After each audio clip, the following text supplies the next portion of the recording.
cut, so we got into it and learned Frank Gervais is apparently not a member of the Canadian Forces, assumed he's an imposter. But there he was at the National War Memorial in the uniform of a parachute. Ben, how are you, brother? Doing good. How are you? Yes. Running out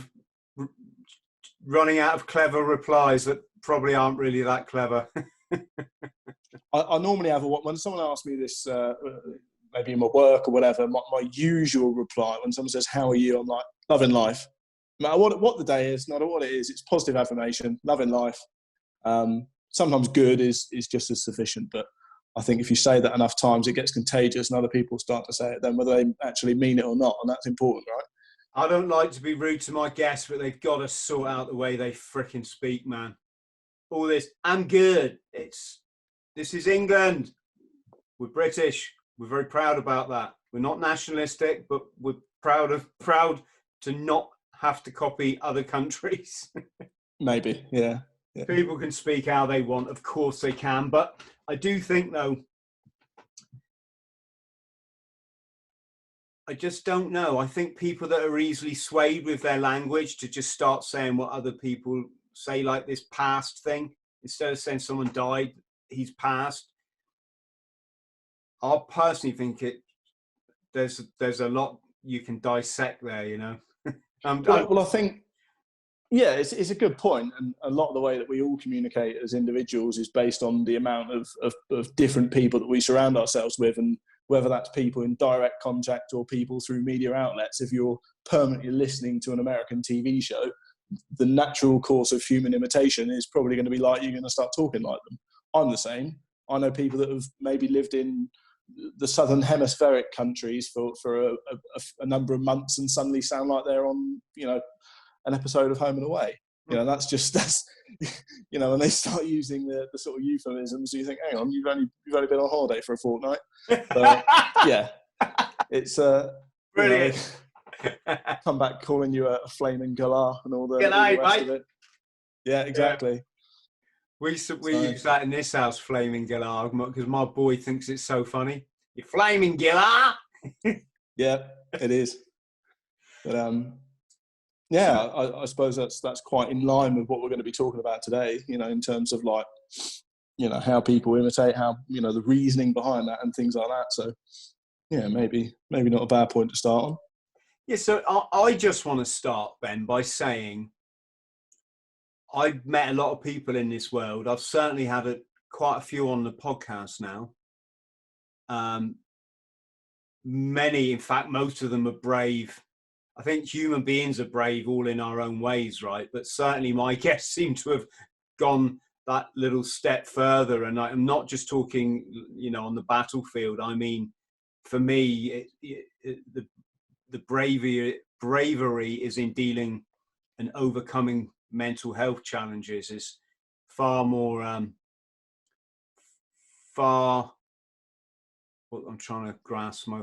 more heroic, let's say, is overcoming addiction than it ever was me picking up a gun and, potentially having to shoot somebody.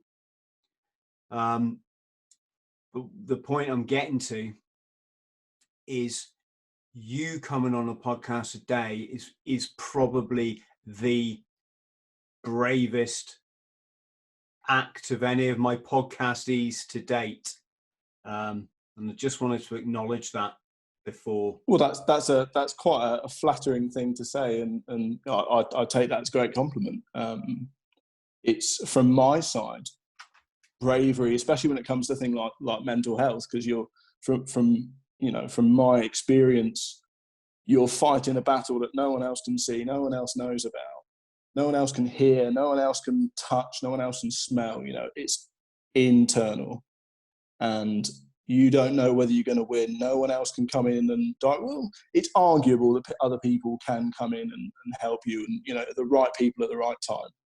And especially when it comes to things like addiction, the mortality rate, I suppose, of many people when it comes to opiates or whatever substances is quite high without the right help. So it's bravery. What I call it? I mean, I call it sort of, dry my eyes and getting on with it kind of stuff. But it's a little bit more than that for a lot of people.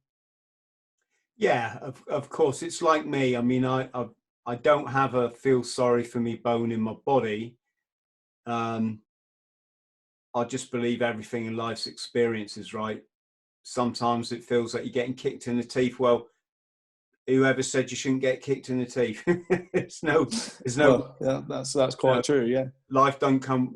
My gran always used to say, life isn't fair, and don't think anybody ever told you it was. And I learned that from such a young age, and that almost became my mantra, that I'm just invincible to I think if we make strives, right?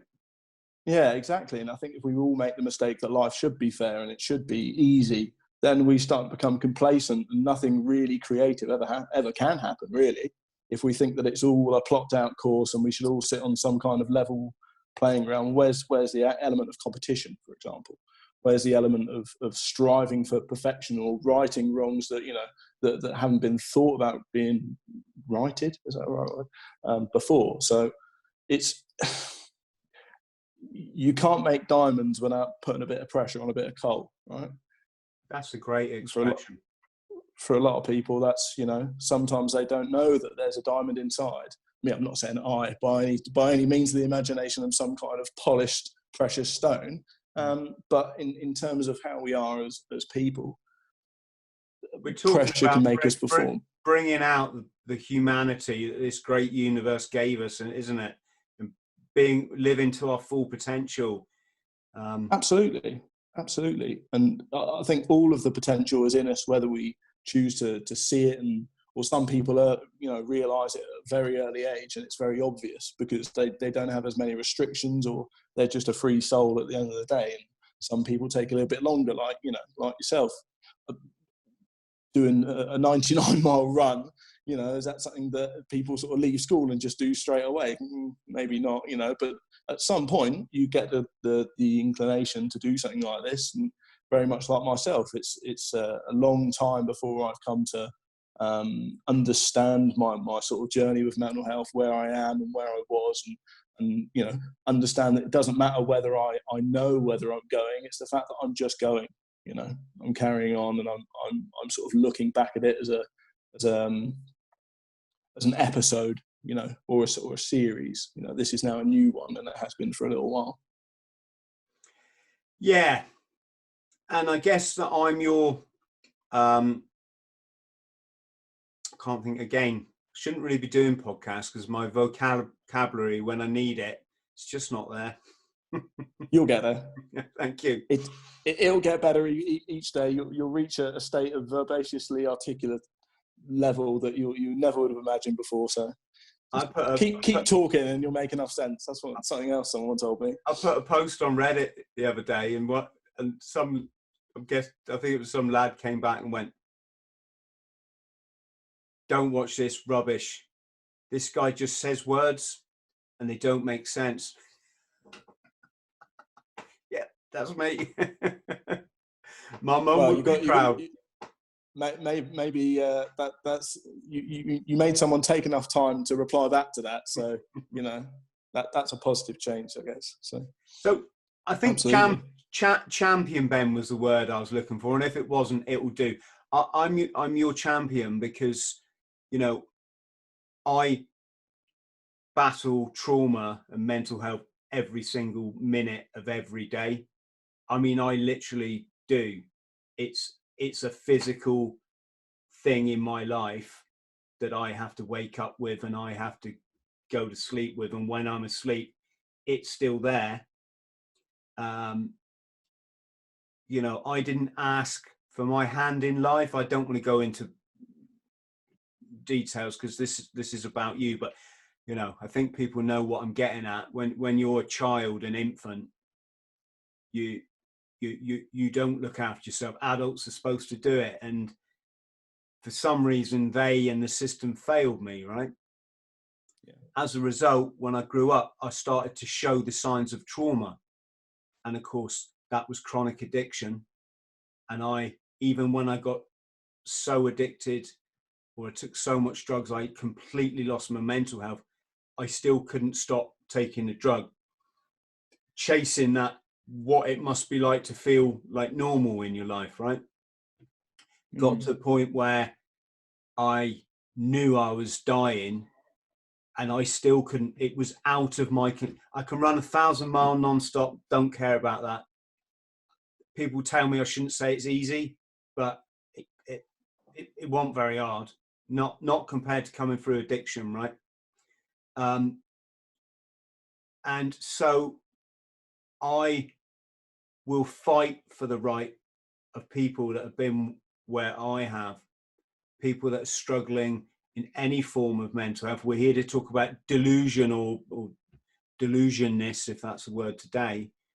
Delusionism. The vast gap in this country in knowledge is ridiculous, considering, you know, we've got all the means at our disposal to understand these things.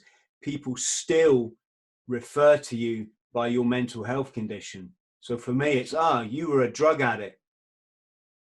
Well, I'm also a father, pilot, skydiver, world traveler, best-selling author, you know, guy who's driven to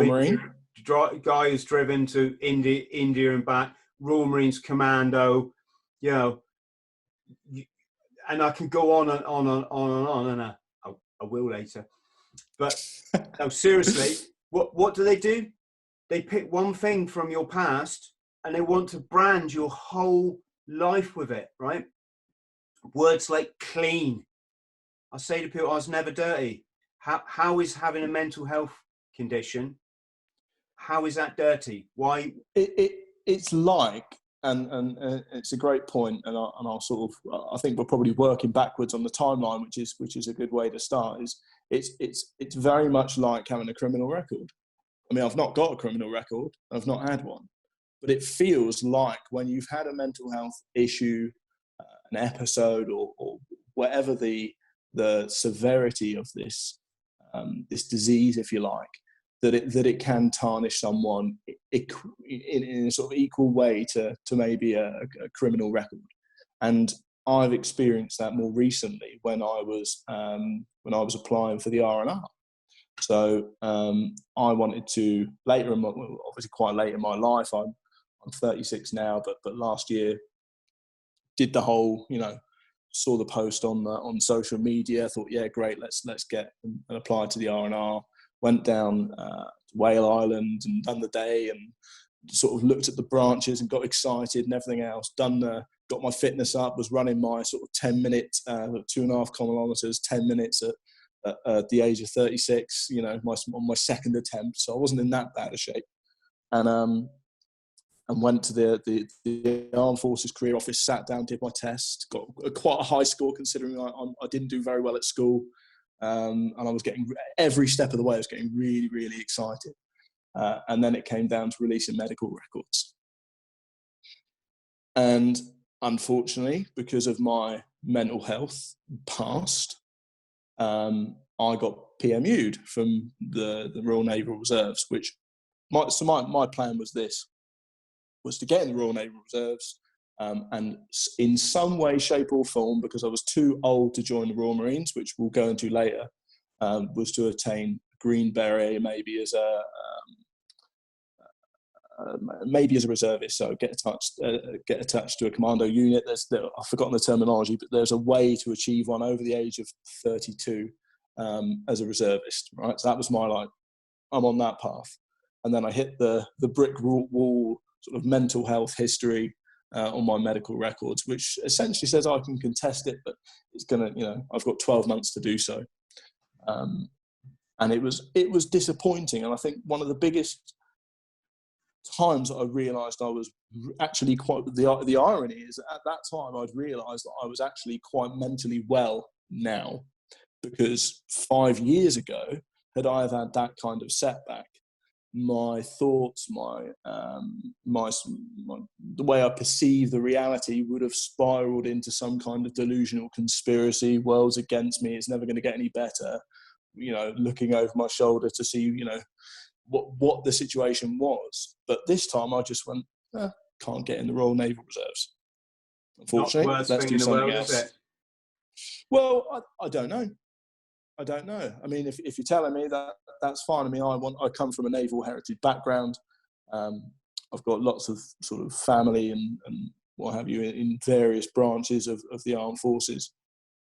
And for me, at this stage in my life, when I started to feel a cloud, not a complete clear sky, but a tiny cloud of clarity starting to appear, that it was the right thing to do. So working back from there, and I suppose I can sort of talk about a little bit about why that's so important to me, that I thought I really had to do it, is that that wasn't actually the first time I applied to join the armed forces. So the very first time I applied to join the armed forces I was probably 23 or 24, and I wanted to be a bootneck, wanted to wear that green hat. You know, that was a very important thing to me. I was probably a lot fitter.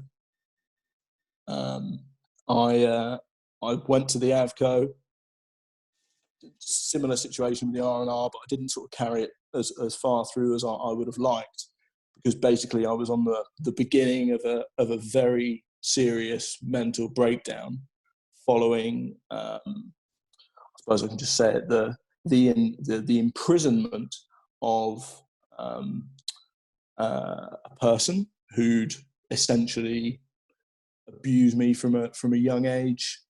You know, we're talking sort of 8-9 years old, that went to prison, and I'd been sort of Stockholm syndrome protecting this guy for the best part of 12 years. And at that stage, when I was sort of set free, but kind of then suddenly imprisoned by my own mental health, shit got weird.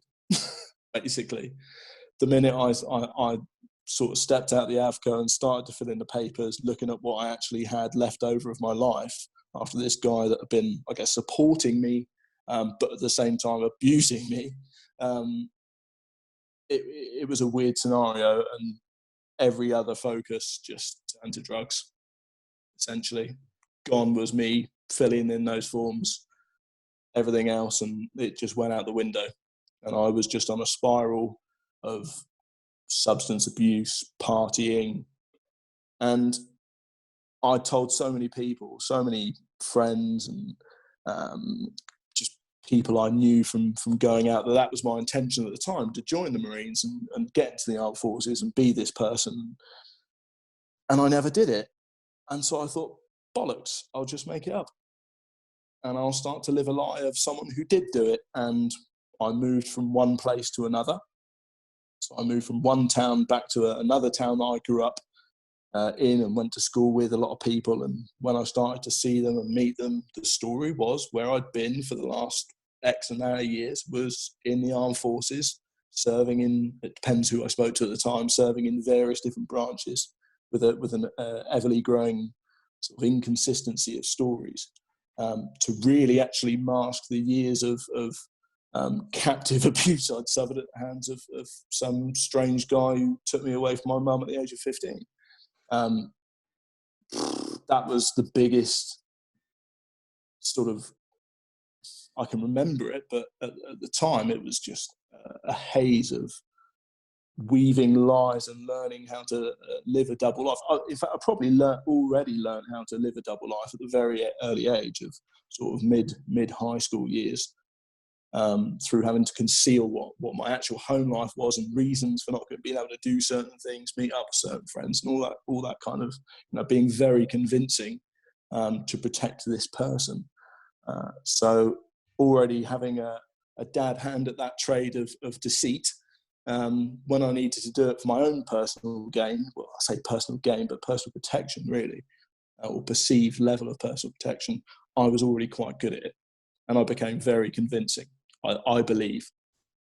And I think when we spoke about this before, Chris, you asked me about, if I was challenged, what would have, I got very good at avoiding conversation, especially with served or serving members of the armed forces, that heard there was this new guy on the scene in certain social circles that claims to have served, or has got these stories or whatever, and it was just me making up bullshit to make friends. So I don't know. I'm just gonna say I'm not trying to challenge. Someone's tried to challenge me the other day. I was like, fuck off. Sorry. But no, I just want to say, it's not bullshit. That's an easy throwaway line to explain some highly complex childhood trauma and the resultant symptoms. And I'm not trying to pretend I'm a fucking psychologist or something. I'm saying it because you have nothing to there's so many words missing in my head today, but nothing to feel bad about, Ben. In fact, you should be incredibly proud that you've come to enlighten all of us today. Many of the people listening will have wondered, why do people do the stolen valor thing, or why are there Walter Mittys in the world? And many of us have known it's quite often a symptom of a very damaged mind, or at least a delusional mind. Yeah. So I think, can we go back to your childhood and come from there? Yeah, sure. Because sure. I'd like to see how it develops, how as your mind is getting more and more destroyed by this man, how your alter ego person, the big Tarzan that you want to be, is splitting in your mind to try to help you deal with this. I mean, that's a great point. And I think from when we spoke last and I first explained this to you, granted you didn't really have that much of an idea of the story I was going to tell you, and when I sort of flat out explained it to you in short terms, what I was doing was creating a defensive shield against if I see this person again, if I can't actually be the sort of the green lid wearing tough guy that I'd known from my previous life and meeting various service people throughout my life.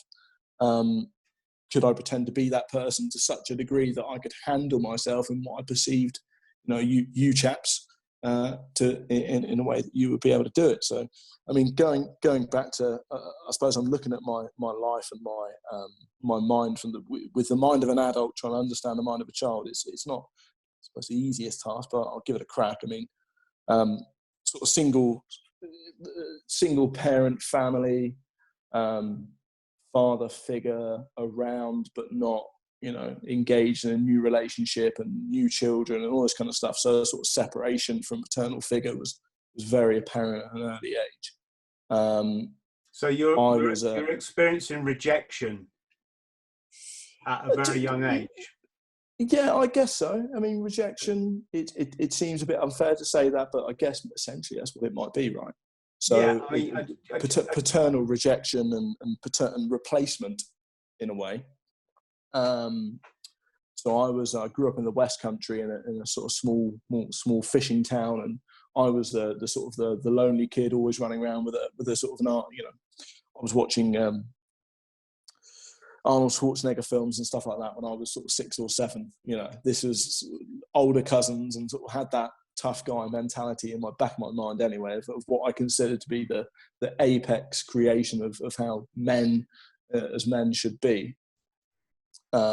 With no real, I guess, at the time, paternal father figure to take direct influence from, and single mum struggling and all this kind of stuff, turned out to be the best target for someone who moved into the local area that just happened to be that way inclined and took a fancy to young kids. So this chap and he actually had a son who's still around, I guess. Got into contact into the family, as in me, my mother and my sister. and sort of took over that role as the paternal figure, and sort of identified the need, if you like, of what a child or a young boy with those kind of like sort of parts missing in their life and needed and provided, and eventually uprooted us and moved us to another town, to Poole, actually, Dorset. So yeah, and then when I was physically away, you know, the sort of more, the abuse started, basically, both physical and sexual and mental and every which way you can imagine, whilst I was going through a journey of starting high school. So my mind is now sort of focusing on my work and my social life, and being a new guy all the time. So being moved around from school to school, to place, being a new guy, which was probably, again, somewhat of a decent training in creating an alter ego, an alter character, because if you start, and I don't know what it was like with yourself, when you start in a new group of people, you can pretty much tell them whatever you want, and they have no choice other to believe you unless they've got evidence to suggest otherwise. So that as a practice sort of happening from an early age, and having a reason to do so through fear of being outed, or being seen as being told actually by the abusive person that everything that you're doing will be and can be seen as disgusting by your new peers that you're trying to befriend. So if you don't do this, you will be punished in this way. So using public shame, public humiliation as a tool of control, to adapt my behaviour to put me in different directions, and so on and so forth. So actually forcing me to learn this craft of deception and impersonation and creating. So it's not as if I was had any choice or anything of that matter, really. It was all kind of decided for me in a strange and peculiar way. You're a child. Children don't have, this is what. Yeah, and it's tragic, and even because I've now obviously as an adult, I identify how malleable child's minds are, and how they can be impressed upon by their peers, by their parents, by their sort of older siblings, or anyone with sort of an intellectual or cognitive advantage. You see it with certain parents, and you can spot the traits that they're sort of impressing upon. Not that you should do anything about it, because it's not your place to, unless there's an obvious crime, or sometimes not so obvious crime being committed. But you just have an overwhelming sense of okay, I see that pattern emerging, because people are, we haven't changed that much in terms of how we behave over the last sort of 20 years at least.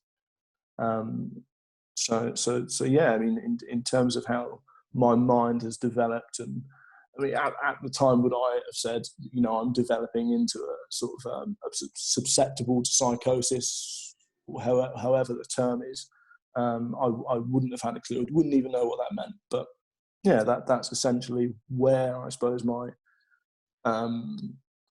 my skill, or lack of skill of impersonation, or creating a delusional reality to emit towards others.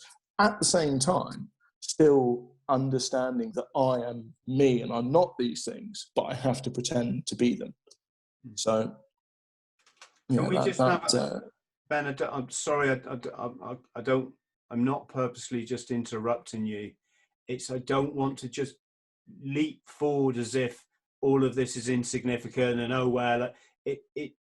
People watching who are not familiar with how the mind works and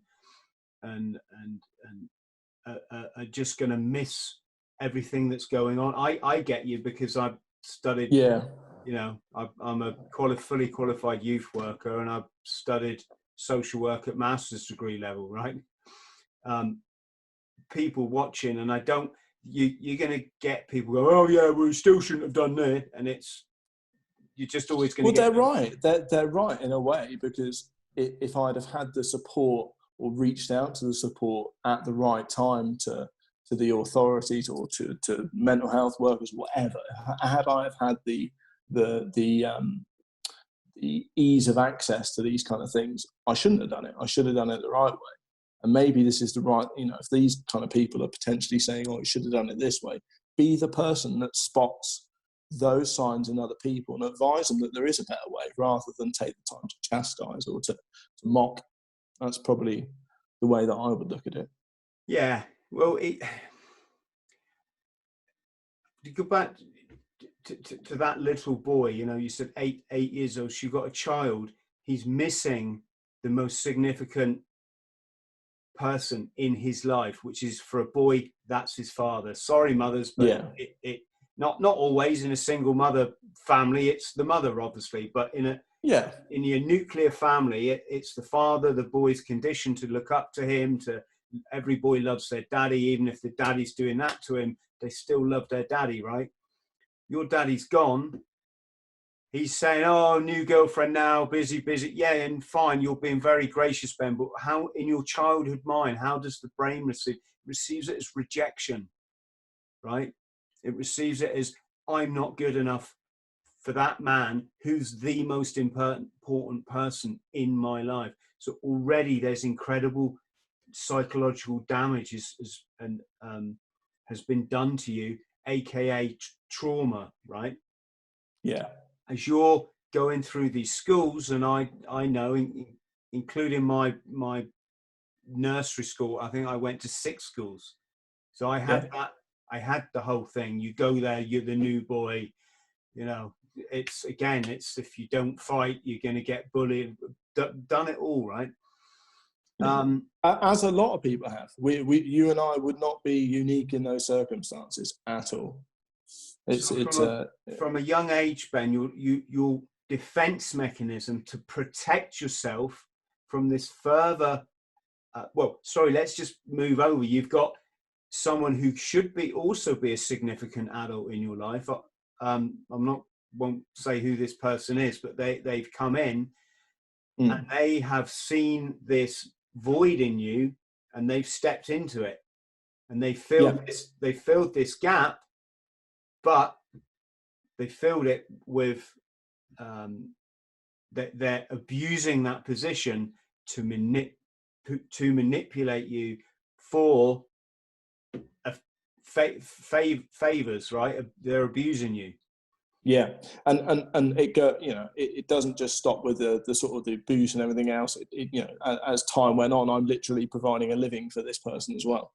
So I've been sort of brainwashed, if you like, from the kind of, you've got, as you said, a missing part in your life to now I'm this, this person, I'm sort of playing their role. I am now this person to you. You should be grateful. You didn't have this before. And that now you have. And in my case, it was a kind of, there was all stories made up of, your real paternal figure actually doesn't want you, and enforcing that even further to a stronger degree, to increase the levels of control. So yeah, absolutely, exploiting the void and using that to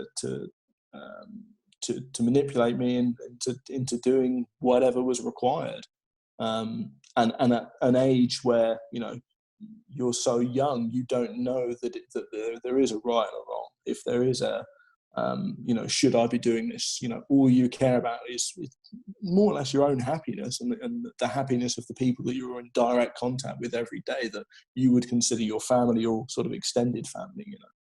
So I suppose through a sense of, I never lost my sense of like caring or compassion, because I'm naturally quite a caring person, believe it or not, with what I've told you about how I'd lived later in my life.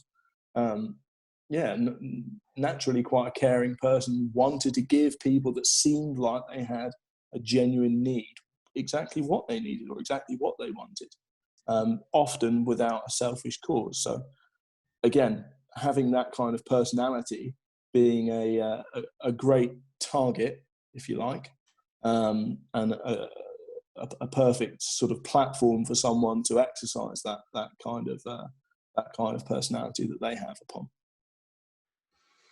And you're getting into these situations in new scenarios. And would you say that this being quick with the lie it's a protection mechanism? Absolutely. So, what as a young child or as an adult, it's probably had the same kind of effect. So, being able to quickly come up on the spot with an excuse, with a reason, with a talk around or a story. Definitely trying to protect either myself from exposing the truth about what I was when I was younger and what my situation was, and in the future trying to make as I got older, trying to protect myself from exposing the torrid details of my past to people who perceivably had very normal lives, and now I was trying to bond with them as people. So creating a story of who I was to show them, that I fit in with them. So definitely a sort of chameleonist way of thinking about how I adapt around other people. And again, it all depends on who I'm around as to how I would adapt around them, which we all do to some level. But when you're doing it with a complete bullshit backstory, essentially, you've got to be able to think on your feet pretty quickly. So yeah, bullshit. So yeah, it's just a misleading word, though, Ben. It's not. You're delusional. That's not bullshit to you. Yeah, I was delusional. I wouldn't consider myself still to be delusional now. I think I'm far from delusional, but yeah, absolutely more delusion and the point I'm getting at is you didn't wake up one day and, do you know what? I'm going to go and tell the whole world I was a Royal Marines parachute submarine commando, and I'm going to try and get some money off some old women. And no, in your mind, you were a commando. Yeah. Right? In your mind, yeah, this slow thing of, I was in the Marines, I was at the 48th Regiment. I can see it happening. And before long, I bet you just believed it. Yeah, I mean, I did my research. I was so interested in joining in the initial stages, and genuinely thought that this would be the way that I wanted to go in my life. And had I have somehow got my application done and got through the screening, no doubt, and probably you'll be the first person to tell me that with that kind of fractured personality, and would I have lasted 5 minutes in Lympstone? Mate, probably not. You'd have got the King's badge. do we look normal? Sorry if I gave you that impression. Yeah, but it seems like it would have been maybe not the right choice in retrospect. Although I still, if they suddenly up the age, I'd be down on the beach running between the piers to get my time back up.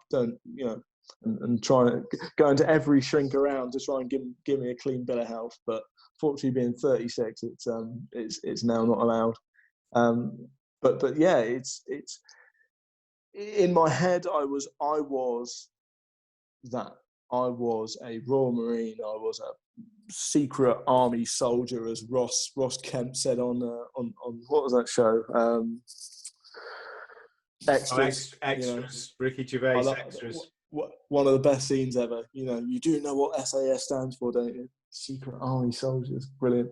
I was that guy in my mind, and without any sort of delusion of, I'm this person. Am I on a mission? Do I have to assassinate anyone or anything like this? No, it was purely, I'm going to stay alive, and I'm going to model my self-preservation on what I perceive to be the most indestructible people I could have ever imagined. When I used to, ironically enough, this bloke did offer me into certain situations that were quite good. So I got to go skydiving when I was 16. I was jumping out of Cessnas and caravans and stuff when I was 16 years old, with sort of forged parental permission from this bloke. But there was always a price to pay. So if I ever had any reward or any nice, that, you know, I worked for that either prior and following. So, you know, I was around the Red Devils, jumping out of planes at the same time with them while they were filming a series of Hollyoaks in their little red twin-engine Islanders. I was doing all that when I was quite young, so I was exposed to people like yourself and people from the Parachute Regiment. No doubt people were. What did you think then when you see, you know, you're seeing these guys from the regiment? They're chucking them, you know, they've all got the bravado and the camaraderie. They're all muscly, you know, 6 foot and full of muscles and moustaches. And how did that affect you, do you think? I think at the time it was more like, these look like the type of people that don't fear anything. And I'm scared and I don't want to be. So if I model myself on these people, I have no reason to be scared. And I can make the moves that at the time, maybe internally, I knew I needed to make, i.e., you know, go to the police, go to this, you know, go to whoever, just to get help and get out of the situation I was in, that I would have the courage and strength to do it. Even though I was chucking myself out of planes and all this kind of stuff. Yeah, and potentially being around those people when I was doing a bit of parachuting and skydiving and stuff, and that would have been the area that I would have liked to have modelled myself around. Eventually, you know, ended up as. So why not, you know, fake it until you make it kind of way. Granted, I'd never make it, but faking it, would it, as you said, would it have made any difference? That's who I was or who I was trying to be in my mind. Mm. And so what sort of things would you, well, how did it start off? I mean, there must have been a first person that you said, oh, yeah. It's difficult. Yeah, a great question. And I think it might have been a really good friend of mine at the time that was probably one of the closest to me at the time. And but basically this guy who was sort of, and I'm now an adult, there was a business and I was doing all the donkey work and this guy was sitting counting the coins, and he essentially got arrested and taken to prison, right, for one of his actual sons coming forward and saying this guy he's a paedophile, essentially. And he went, Ben, to avoid confusion, can you tell us what this money-making thing was? Because it's... Oh, it was just a business. It was just a repair business, fixing things. Okay. And I was out doing the work, and this guy was, you know, doing the back office stuff. So sorry for the confusion on that one. Yeah. So when he got, so I'd never actually had a job before. So this was, you know, I was told that, you know, I couldn't work for anyone. It's like being, I suppose, very similar to how you perceive people that are in cults, like religious cults. They're told that they can't, you know, you can't see the outside world. You can't, you know, you always have to work within the family, and, you know, or work for the community, the close sort of cult community. But there was only like two people, a cult leader and a cult follower. And that was me and this guy. And so anyway, so he got dragged off to prison. And I actually end up trying to, this is how sort of screwed up I was in sort of, I guess, like Stockholm syndrome kind of way. So I was protecting him in a police interview, actually, saying that this was not like this. This is how screwed up I was in my mind. And my friend, he sort of said, you know, what are you going to do now? And I said, well, I've been thinking about joining the Royal Marines. And instead of saying that, what I actually said is, I'm going to rejoin the Marines. And the minute I said that, I went, what did I just say? And I just instantly started to create the story. And then he was like, because I only met this guy, say 2 years before. So it was plausible that I could have gone in and, you know, at 16 or 17, and there would have been enough time for me to serve, come out, and then I would have met him afterwards. So without him knowing the entire backstory, just started to tell him, just started to go, yeah, I was in this. And, you know, he had no idea. I don't think he sort of knew anything about how it worked. And I was then researching to sort of make my story up to impress this guy. And then you know, because he wouldn't have known about my personal situation, my life situation. So I had to create a backstory for him. And that was it. Then it just sort of spirals, you know, we go out, we have a drink, and he sort of introduced me to someone new, and then I sort of, yeah, hi, Ben, this guy used to do this. And then I, you know, and all at the time I was sort of building up this story and then building up my own protection, not really thinking about, well, it's two things. It's building up a story to hide my past, and also building myself up as a person. Now I'm on my own and I don't have anyone to sort of handle or control me, kind of thing. So that's kind of where it started. Does that make sense? Does that give an explanation? Mate, I was a Walter Mitty when I was about 7 years old, right? After watching Saturday morning telly, which was our little treat, we only really watched TV, you know, as just the kids, was Saturday morning. And I'd go off down the road, I'd have my tracky top on, and I'd undo the zip, like, you know, to show my 7-year-old chest, and I'd take my lasso. So I had a rope that had a lasso on the end, and I'd take myself off down the river to lasso things. And mate, I was Tarzan. In my mind, I was Tarzan. You know, at the very least, he was my hero, you know. The only difference between my story and yours is I didn't tell anyone I was Tarzan. I was just Tarzan in my mind. And as such, I didn't get in trouble from all the other Tarzans. No, absolutely. And I guess you didn't have a reason to either. Club. You didn't have a reason to. You know, you had no reason to tell it. You had no reason to tell anyone that you were Tarzan when you were 7. You know. Explain how you mean, because I think I kind of had every reason, but go on. But what I'm saying is, like, you know, it's a bit different doing it as a child and then when you're an adult making up a completely different story, a fictitious story. So now the point the point I'm trying to get to, Ben, is I was probably escaping something, you know. Yeah, I was probably right. I see where you're coming from. I misunderstood. No, it's fine now. And so so there you are. You're creating this scenario, and now you're getting deeper and deeper into it. And I know I've gone back to it again, but you're believing in the end that you are in the forces, right? Yeah. It's I mean, I'm not walking around in uniform, as we said before. I'm not wearing, you know, I've not gone to the army surplus store. You know, I've not sort of used anything to get anything else other than maybe, you know, a reason to talk to a girl at a party or a girl at a nightclub or something like that. Maybe once or twice, you know, maybe more than that. But it was purely a build a character, survive a scenario situation. And how long did it go on for? Oh, well, my life started to get quite interesting. So I worked started my first ever job at the age of, I guess, 24. So a proper job, actually employed. And even then, you know, I was around,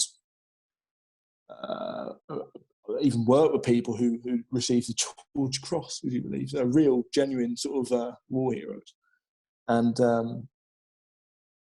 And it must have gone on for a good few years. And then, that was the time the drugs hit. So I was then partying and you know, taking the legal highs, which I think was the thing that really gripped me, which you know, essentially became illegal, thank God. Otherwise that would have really spiraled, you know, to maybe a fatal point, you know. And that went on for a good few years. Until eventually I moved away to Sweden. So I went and lived abroad, and I was working. I was working at the largest social media company in the world. Put it that way. That's where I was working. social media company in the world is? Why you've been? I was working at a contractor at Facebook. Okay. So I was, sort of in a quite a substantial environment around during a very sort of sensitive time to be working at a social media company. During the sort of Brexit and the Trump vote and all that kind of stuff that was going on.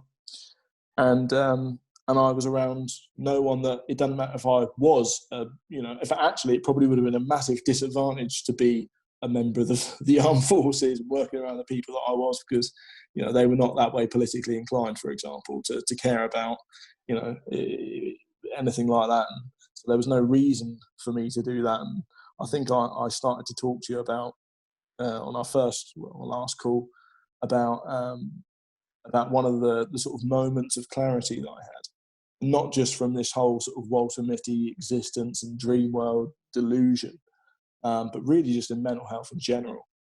I think it was a trip to the Netherlands I had,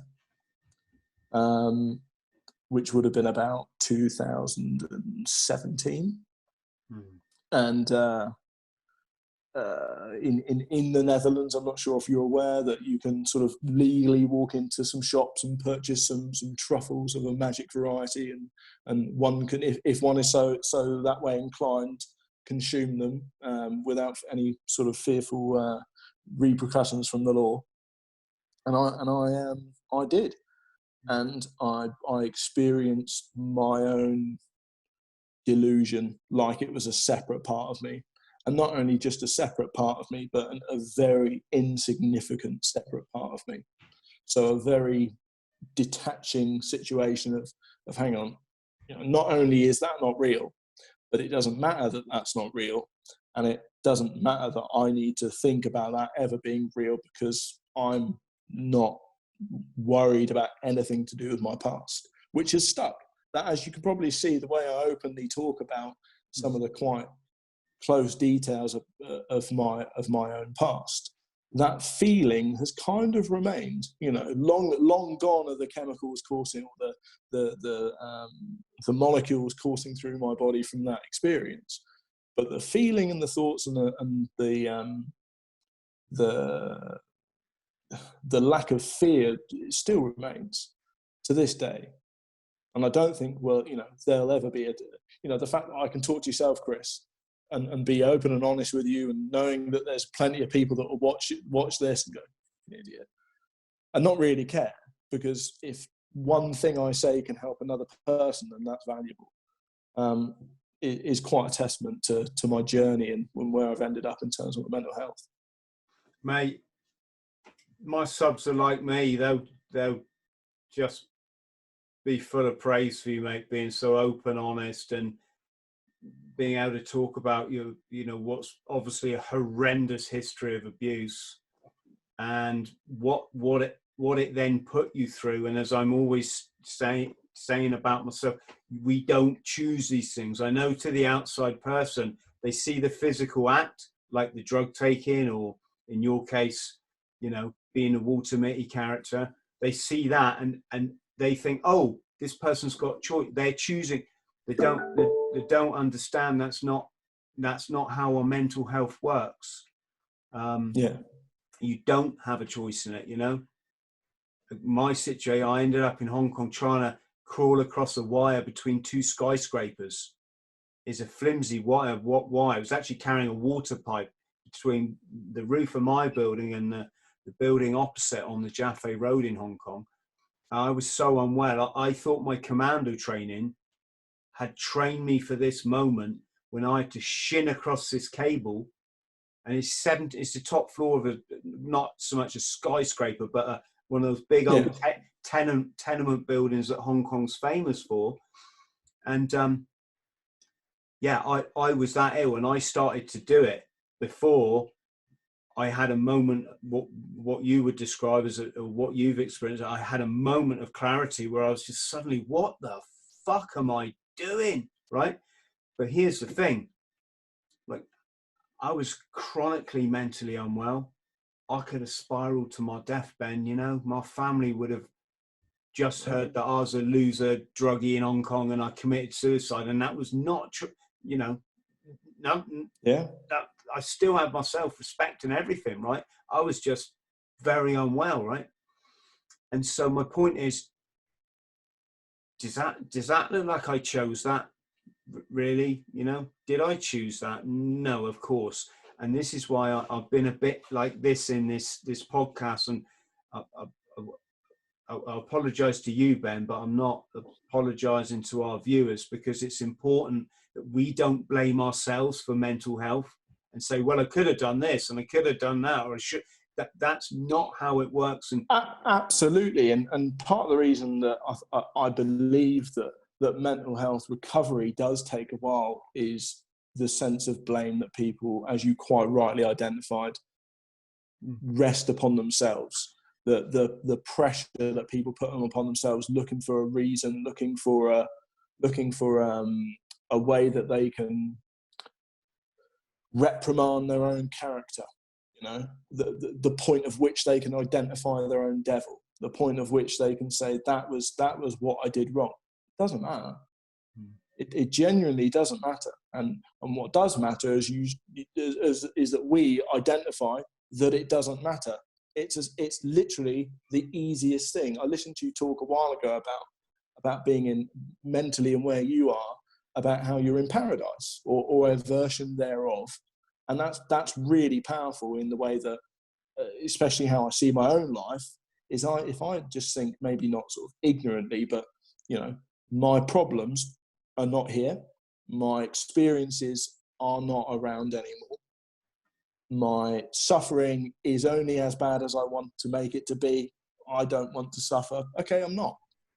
You know, am I feeling guilt for something? I can't change it. I can't untell. Well, I suppose in a way I am untelling all of those people the real story about, you know, my life. But, you know, I can't go back and unsay those things, and I shouldn't put on any pressure on myself to do so. And I think the pressure that we perceive we should put on ourselves to get better, or to put the finger of blame on the origin of mental health, it's irrelevant.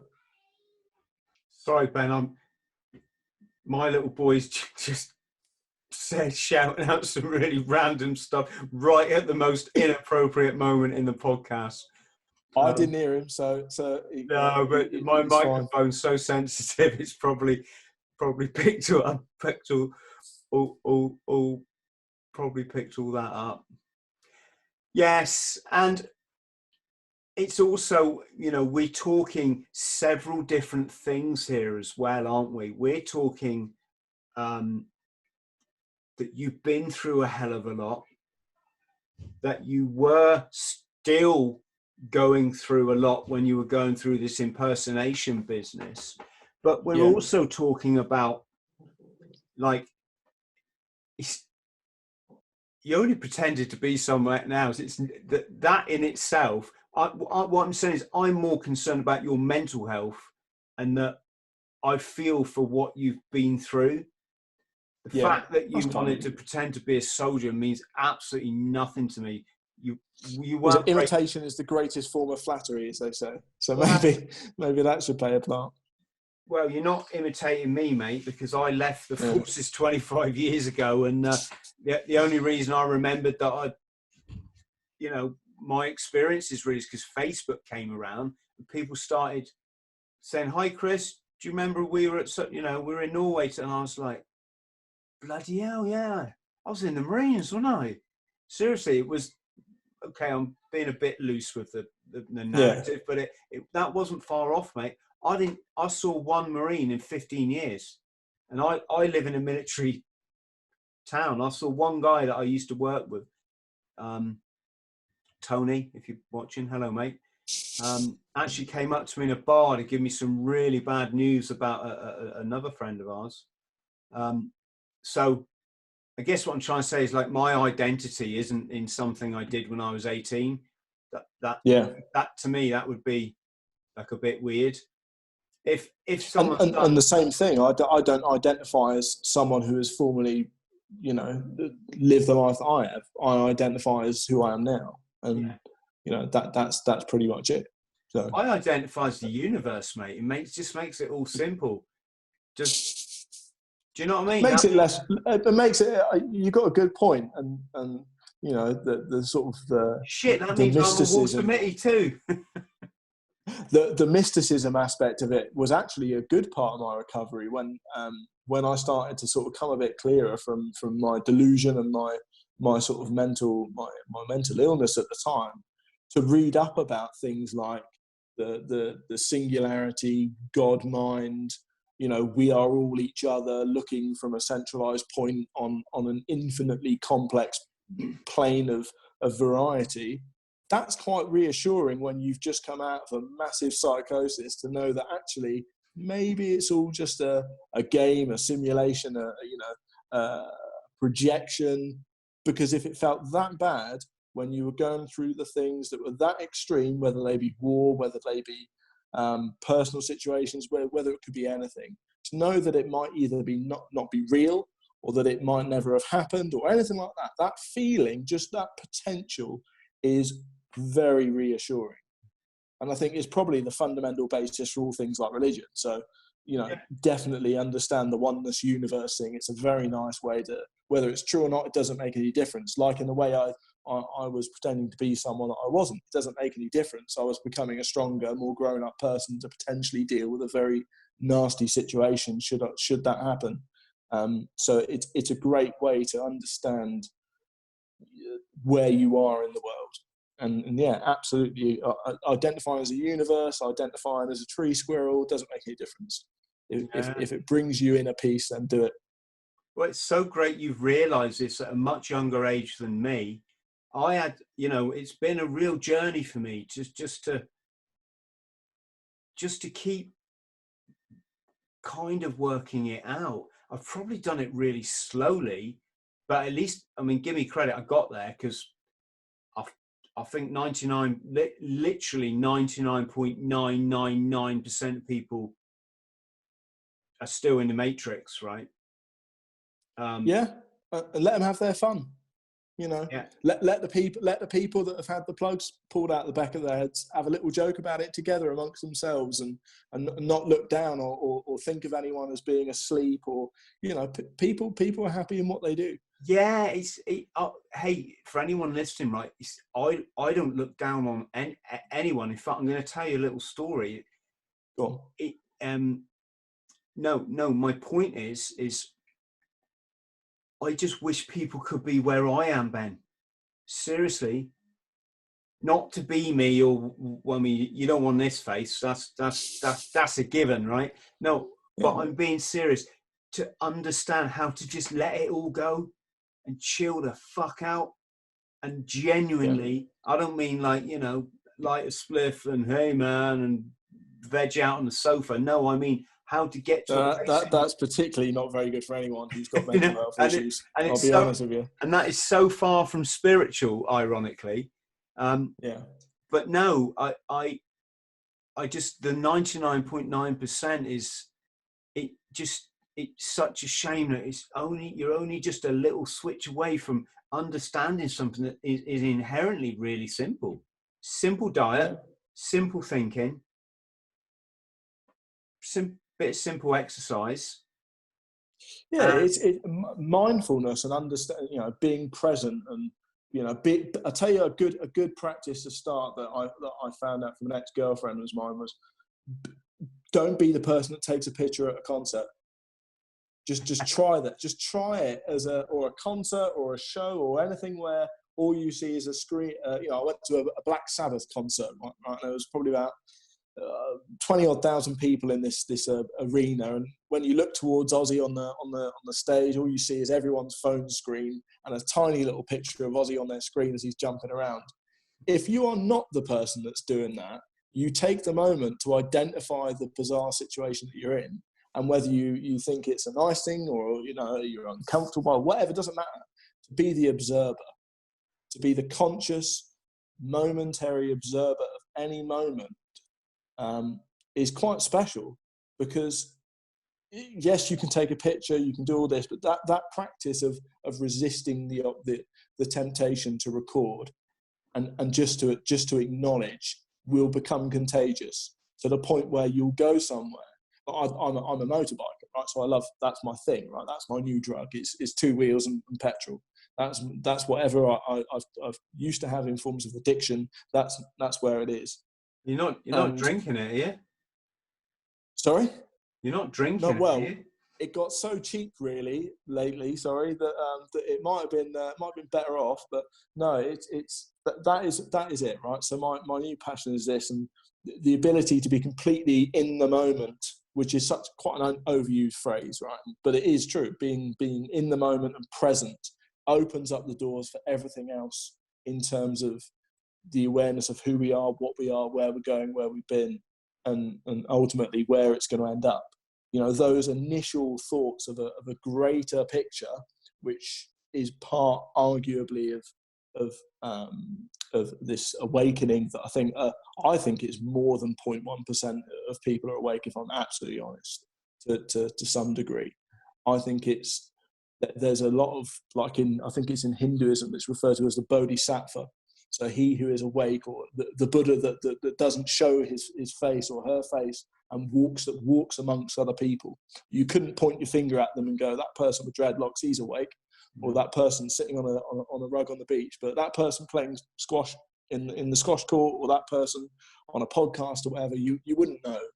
But they are an awakened individual. I think there's a much larger percentage, but you'll never identify the other percentage. But it's a comforting feeling to know that if you are like I can probably tell from speaking to you and watching your videos that you're definitely an awakened and switched on to the greater picture individual.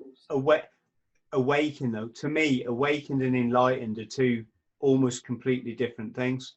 I think you have to be one to achieve the other. Yes, I don't think you can be enlightened asleep. I don't think they're mutually exclusive.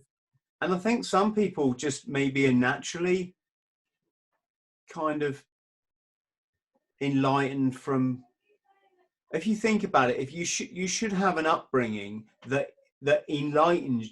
You should have parents that are awake enough to enlighten you as a child, so you don't have to go through the drug thing or the psychosis thing or to have some extreme tragedy that to a degree that's true, but maybe the path of enlightenment would have only come through struggle, because otherwise you wouldn't.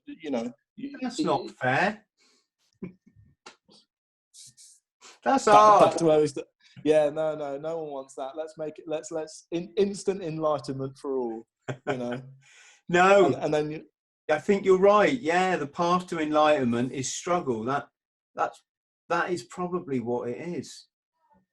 Yeah, absolutely. It's the and to go off on a tangent, and maybe this is me striking up another sort of guru character of mine, but the duality of existence is plain and simple. The sun goes up, sun goes down.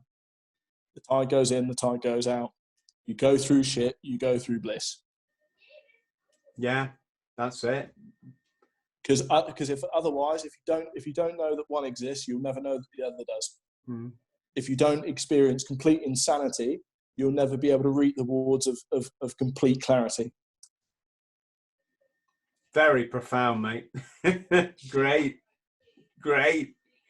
I'll tell you my little Walter Mitty story then. Go on then. I'll be careful what I say here, but I was on a night out, and a big group of friends I used to go out with. We used to go and smash it every weekend. It was pretty mad.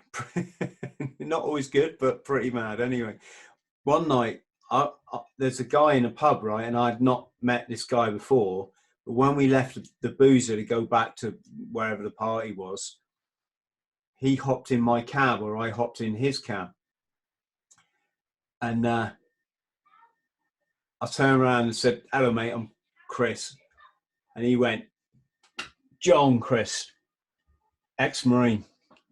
And I hate to say this, but I just knew instantly this guy's, he's not, And then a couple of weekends later, we're at this this party, and he's pulling his shirt down and he's going, yeah, that one there, that's you know, that was Kosovo, took one for the team sort of thing, right? And I could have pointed out that you get a 7.62 in your back, it don't just leave a little hole, it was going to blow your chest out, right? And but no, I just didn't say it.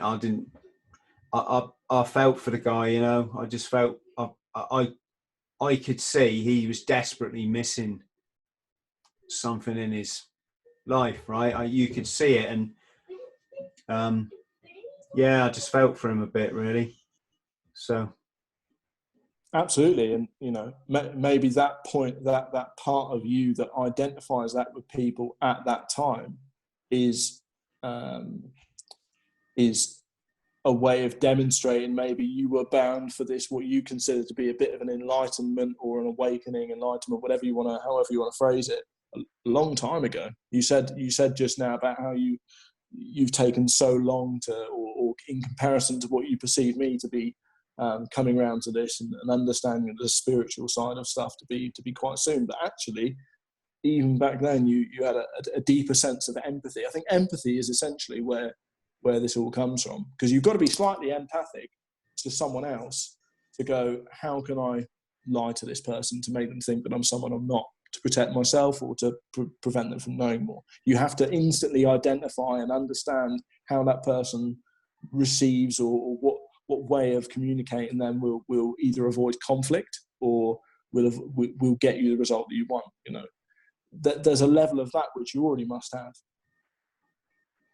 yeah, I think as well, when you learn from such a young age that life ain't fair, you ask a lot of questions. You have more questions that need answering.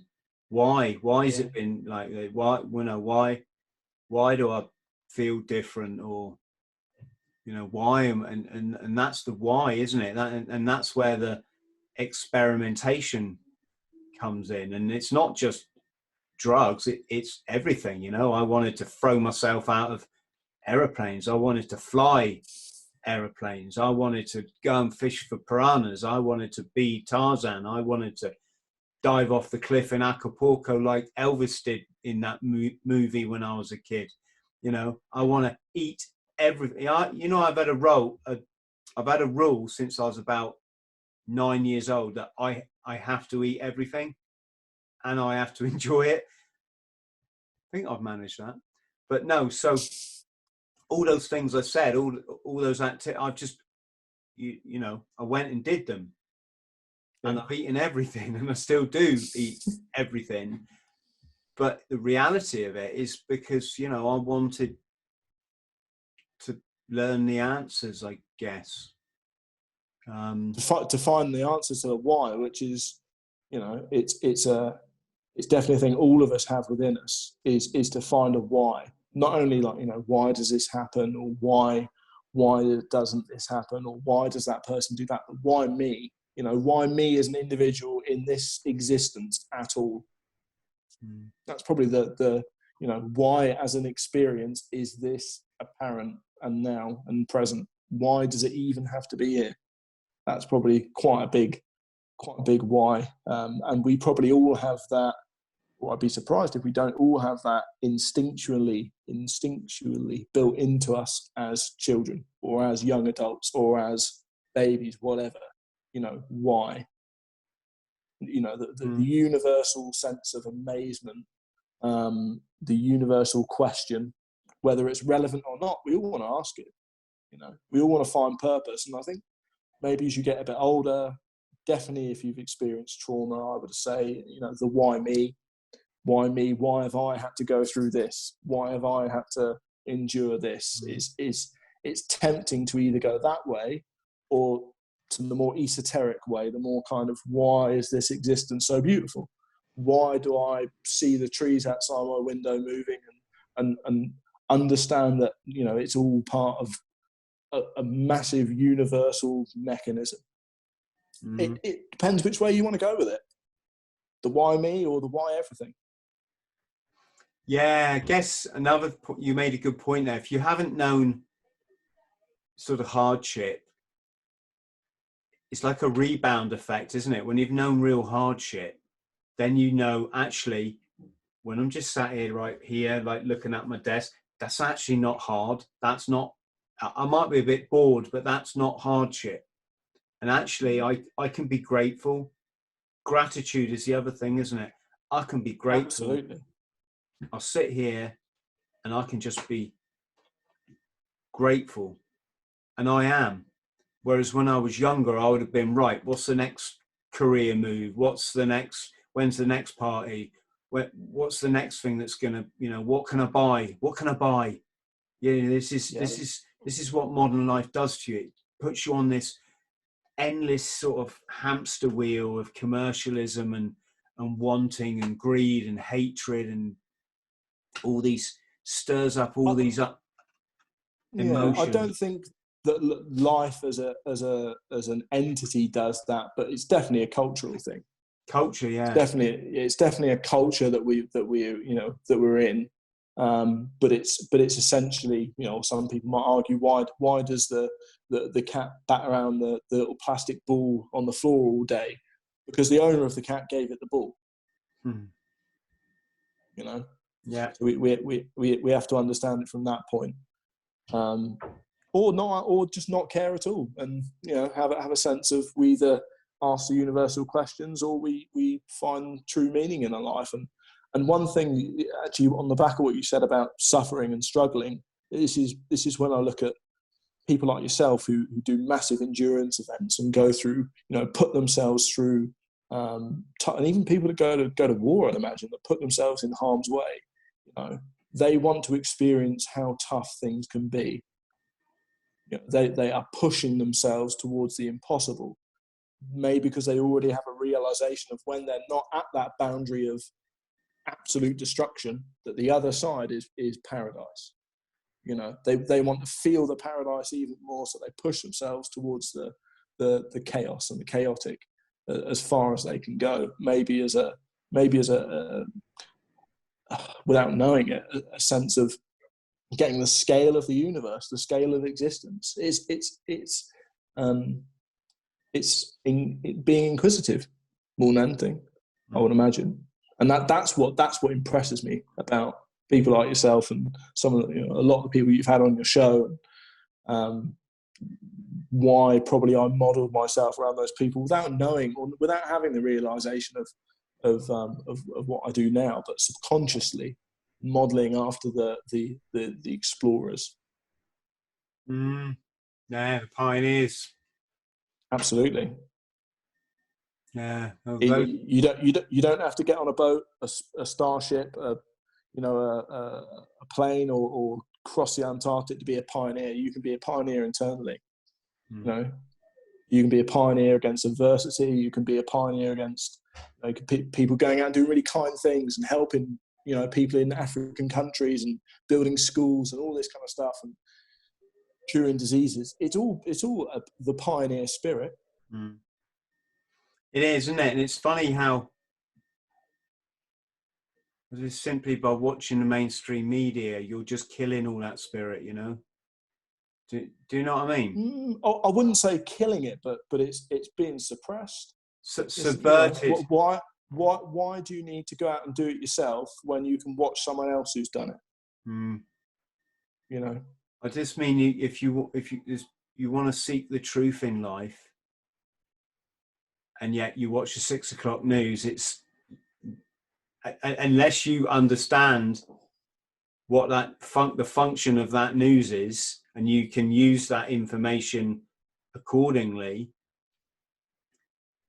You know, what I'm trying to say is, if you believe what you're seeing on that telly, you're putting shackles on yourself, aren't you? You know. Yeah, and it all depends what part of the telly you're watching, or what part of the media you're watching, the blue part of the media or the red part of the media. You know, as the parallel or the paradigm of our existence, as much as I proclaim to know that there's a dark and a light, an ebb and a flow and all that kind of stuff,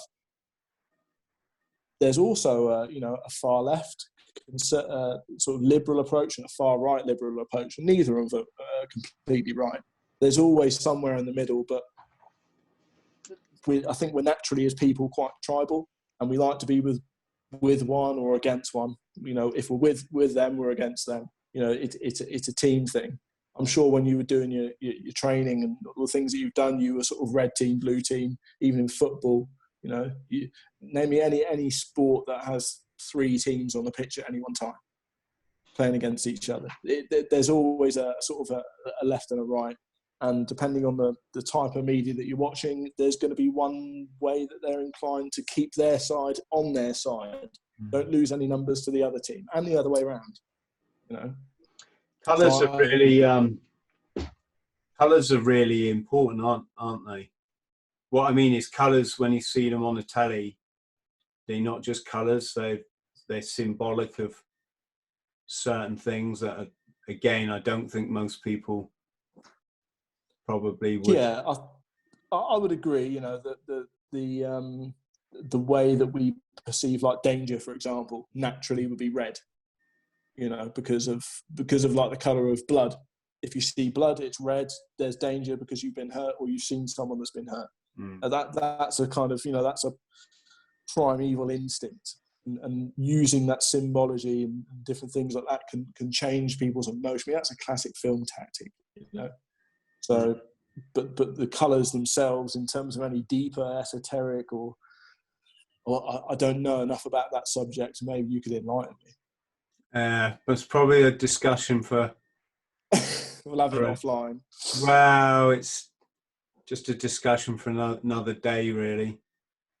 I was listening to your talk with Mr. Williams, or Robbie, and I was actually recently in Hollywood for a holiday. Right? I wasn't acting, even though I probably would be quite good at it with my past. Well, I have done some acting from it, and I did see a lot of Masonic symbology everywhere and all this kind of stuff. And you kind of, you go down Santa Monica or Dogtown, as they call it. You've got a huge square and compass stood up on the beach, and there's lights everywhere, right? And you can either think to yourself, is this place, is it full of symbolism, or am I just tuned because of the videos I've watched on YouTube over the years to pick up on it? It's one or the other. Yeah, like I say, it's a difficult one to talk about. I mean, you say masonry, and immediately, I'm guessing any Freemason who just goes for a pint with his mates on a Friday and do some initiation ceremony is like, what? Yeah. We don't do it. We don't. So it's not. This There's is plenty of videos out, sort of suggesting the opposite. Well, it's not just that. It's like, I have no doubt those guys, they're fine. I kind of got my own feelings about belonging to secret clubs. So it's not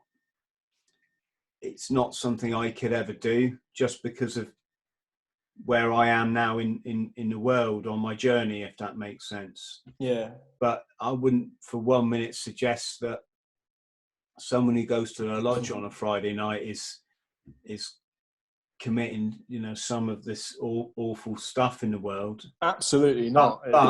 But it has to be said that the symbology in the music videos and the concerts is undoubtedly Masonic.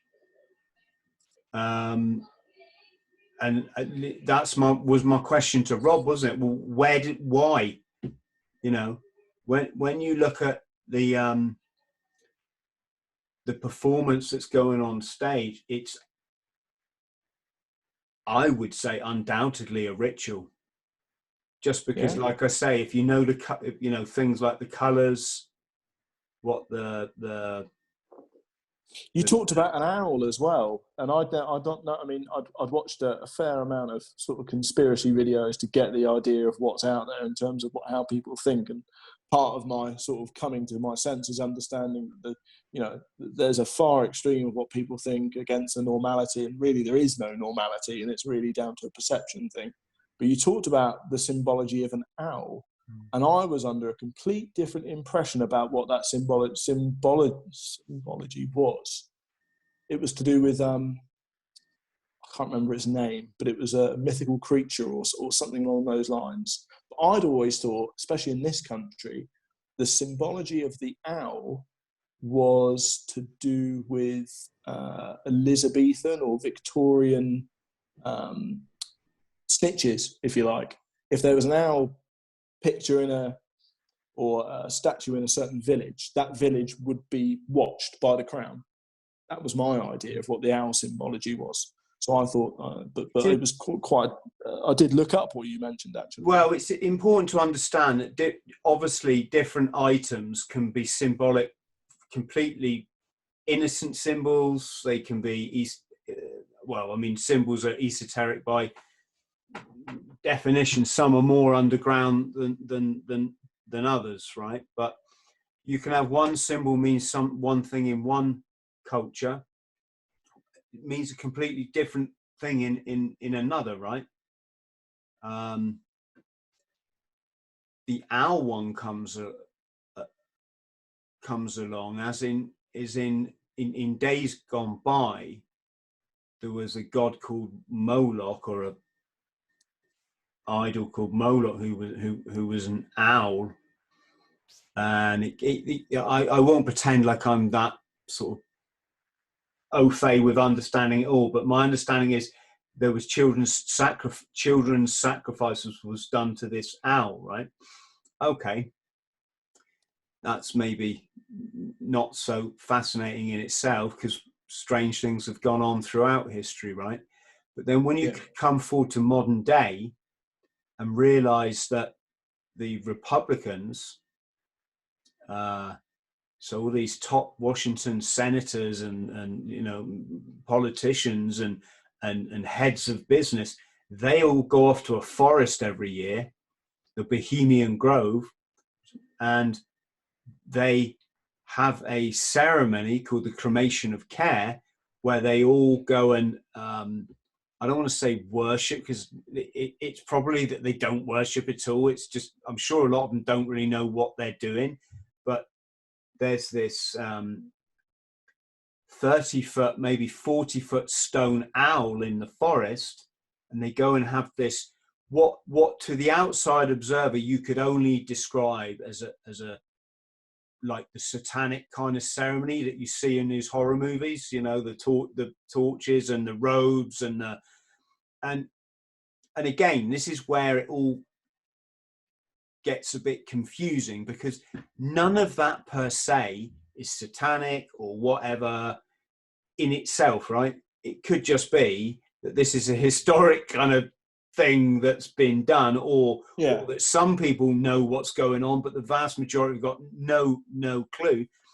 But let's just take it one step again, is that if you look at the floor plan of Washington DC, which was a city that there's no doubt there that was built by Masons, right? That's kind of one of the things they're most proud of.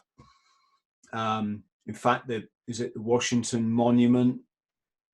There's everything about it is very cleverly using all the skill of those master masons would have had.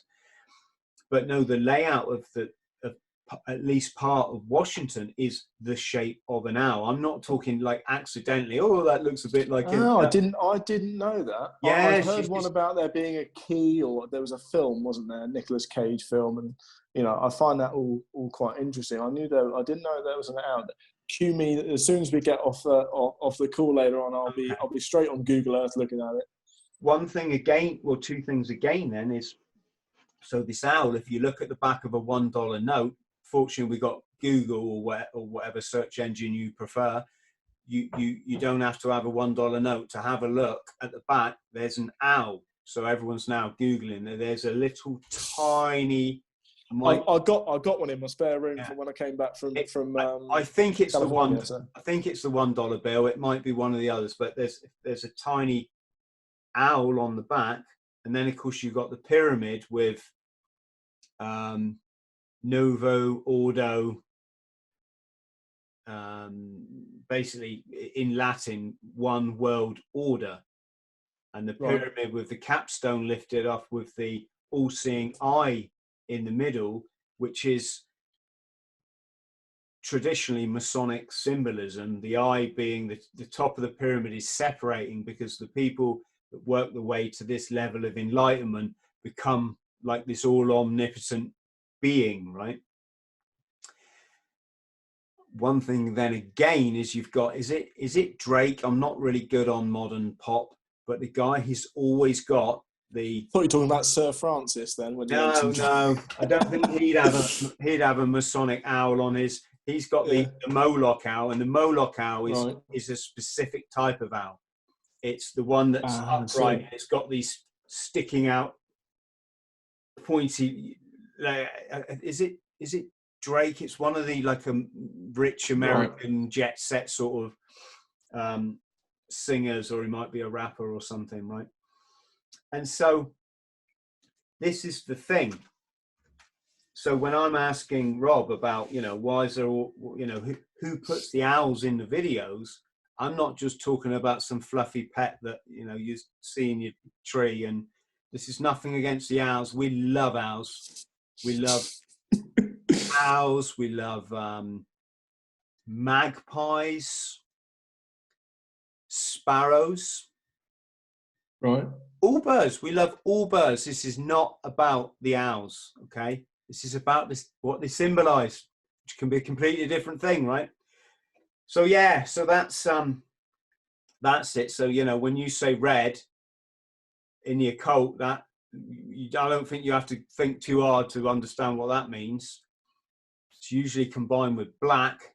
Oh, here we go. I'm a prime example of how you can you call it confirmation bias, right? Right. And then of course so you got the black and the red representing the devil, and then you've got, is it the white and the blue represents the light side, so Christ, right? Right. And it all gets... I'm just touching on the surface here because it probably sounds crazy enough. I'm guessing to I mean, it's interesting more than anything. And my sort of, like, when I've been looking into this kind of stuff, especially when I was quite ill, actually, you're looking for a bad guy that put you there. That's what you're looking for. And when I've been going down the I suppose the fear porn rabbit hole, looking for the who's running the world, who's causing this pain upon me, it's a strong sign that I'm still unwell, really, because now I feel better and I'm well and healthy. I don't give a fuck, if I'm honest. But I find it interesting in the way that some supercar manufacturer develops a new engine. I'll never be able to afford one, but isn't that great? Oh, okay, that's interesting, Or it will never come directly into my life or affect me. But you say that, but at the time, you say that though, Ben, and that's fine. But you got to remember, some of us have children that are going to be in this world long after we're gone, and unless I'm living in some kind of what's the word, simulation, and this is all just, I've got to deal with the reality that I'm living in, right? And the reality is that 1984 is now coming so evidently true in my lifetime, which I just never thought it would be, right? A lot of these measures that are being ushered in, you can literally see how they're taking our liberties and our freedoms away, and how the people they're begging for them to be taken away in the form of thinking it's protection, right? I'm not talking about any specific things because we're not allowed to on YouTube. I think people can use their own initiative. And yes, I'm very much like you. When you don't focus on this stuff and you just go and smile at the clouds, oh my God, is your mental health is so much better. And I do sometimes wonder if that's the way you change the world. That, you know, by everyone going that way, that is the effect. Rather than just chasing, you know, the red pill on videos, and do you know what I mean? And looking out for the symbolism, and it's there's a lot of it around, right? Absolutely, and they're all little, I suppose, and they can be perceived as little traps to pick your attention in the same way an advert on a social media feed to distract you away from doing your work or whatever is a little trap. It's to capture your attention and to use that attention for whatever goal or agenda is behind it. But what I'm saying about how I sort of perceive it, and this may not be the right way for everyone, and most probably isn't, to acknowledge that it's there and to acknowledge its insignificance really takes its importance out of all of our existences. Because I was born in 1984, and I sort of, the first probably film I can end up watching, and 1984 has always been a very significant number. I suppose we talked about numerology on the last time we spoke, and you know that's been quite sort of a poignant number for me. But all of this kind of stuff it's like when you get your terms and conditions altered at a minute's notice or without any notice at all for something you've already subscribed to. You can't do anything about it. You can't contest the terms and conditions. You can't change them or anything else. You can stop using that service. You can stop using that product, because then you're not bound by the terms and conditions, because the terms and conditions of living in this current situation, reality, whatever, are this.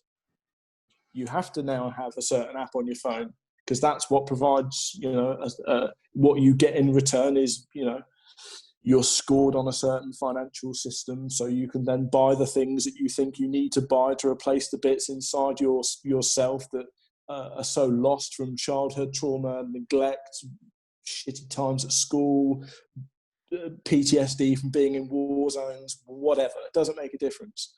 If you want to play the game, you have to accept the terms and conditions every time you play.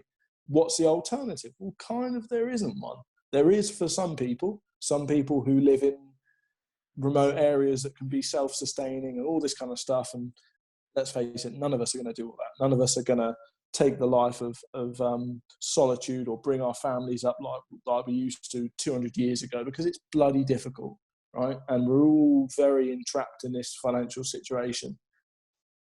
You can be null or void to the repercussions of it, or you can be scared and run away, and you know. But try to rebel against it and try to change it. That ain't gonna happen at all. I wouldn't be so sure, and the only reason I say that is I'm not sure, and I've been watching this for 20 years now, right? Watching it unfold.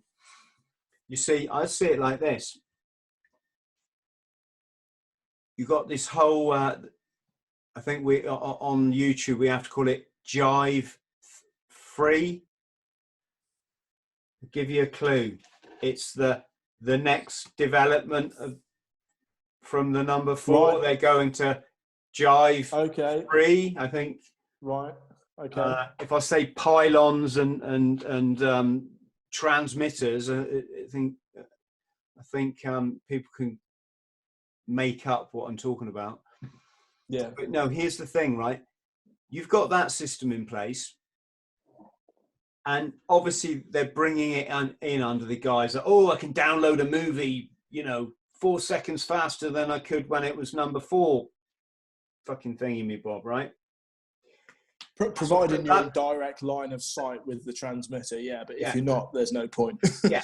But here's the thing: what I'm getting at is people just think it's the next development of mobile phone. No, it's not even anything like that. From what I understand, it's a huge leap forward in how we live.